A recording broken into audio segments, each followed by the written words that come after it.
But today, we're going to be highlighting the beautiful and timeless Hermès scarves. But first, let's talk a little bit about the larger brand itself and its founder here, Thierry Hermès. Thierry was born in 1801 in the city of Krefeld, Germany, which at the time was part of Napoleon's empire, so it earned him French citizenship.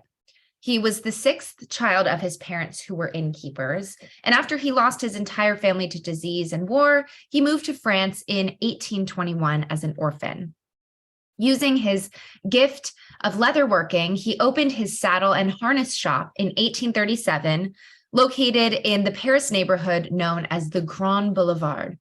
From the beginning, he really understood and anticipated his customers' expectations, their desire for simplicity and lightness in a city teeming with modern movement. His horse harnesses embodied discreet finesse, as well as endurance in all conditions, a technical achievement that was recognized with an award at the Universal Exhibition of 1867. So they really garnered a wealthy and discerning clientele, not only in Paris, but throughout Europe and America. But, with the decline of carriages at the turn of the century, Hermès passed on the business to his son, Charles-Émile Hermès, not really thinking that the business was going to go on for much longer. And his son was actually the one who expanded into accessories and even patented a new technology for their handbags, the zipper. But today we're going to focus on the famous silk scarves. So here is an advertisement introducing the new addition to their collection, the silk scarf. And you can see it's from 1937, 100 years after the company's founding. The owner of the company at the time was actually Charles-Émile's son, Émile Hermès. And this scarf was called Jeu des Omnibus et Dents Blanches, which was an antique board game. Made with pure Chinese silk, the colorful scarves drew the attention of many fashionable French women in high society for their intricate patterns and attention to detail. The silk used to make an Hermès carré scarf is derived from the cocoons of 250 mulberry moths, typically in a 90 by 90 centimeter square. And that's why they're called carré scarves, because carré means square in French. And they were twice as strong as any other silk scarf on the market. To this day, the scarves are created in the same manner that they were first made 85 years ago, silk screened by hand with the hems hand stitched and hand rolled, taking roughly 6 to 18 months just to produce a single scarf. And that can be reflected in the price. These are quite pricey for a square scarf.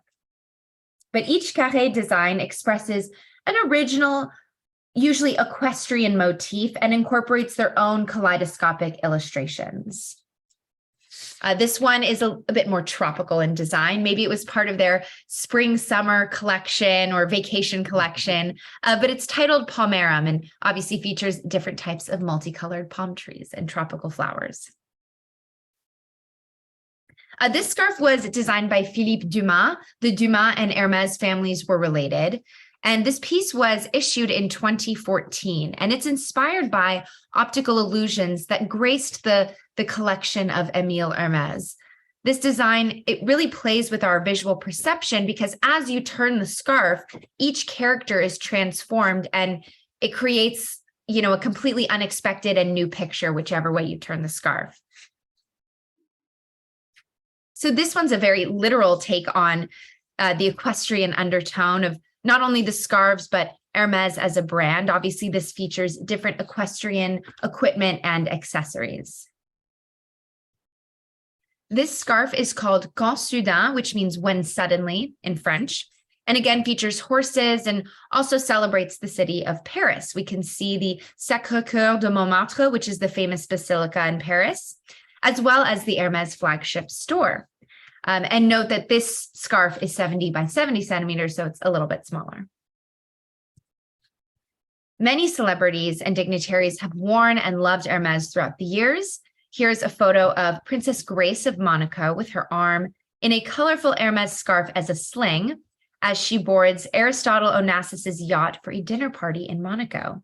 And the palace said that the princess received a wasp sting 2 days earlier at her summer residence and had suffered a great deal of pain. And of course, Grace Kelly is an iconic part of Hermès because they named the famous Kelly bag after her. Here is Jackie O wearing an Hermès scarf to cover her hair on a yacht while watching the America's Cup race with President Kennedy in 1962. And here is Queen Elizabeth II. She was an avid wearer and fan of Hermès. This photo is of her wearing a scarf while watching the Royal Windsor Horse Show in 1989. So over 2,000 designs have been created by Hermès since 1937, many of which became limited edition re-releases of old designs, and many have been completely phased out to make way for new designs. So it really makes each scarf a valuable investment piece. Thanks, everyone. I hope you enjoyed looking at the Hermès scarves, and I'll see you next week. Thank you, Sarah. They really are just individual handcrafted pieces of art, aren't they? Absolutely. Yeah, now, someone I know really wants that 2022 limited edition scarf that was showed on that last slide of yours. On someone's Christmas list. Which one was your favorite? Oh, I like the palmarum with the tropical palms. I don't know. I think it's fun and colorful. Yeah. You know, my favorite are the ones with the unique black and white designs. Those Yeah, are cool. Yeah, we Those saw are very those cool. earlier. Yeah, really interesting geometric designs. Well, thank you, Sarah, and then we'll see you next week with another exciting art talk.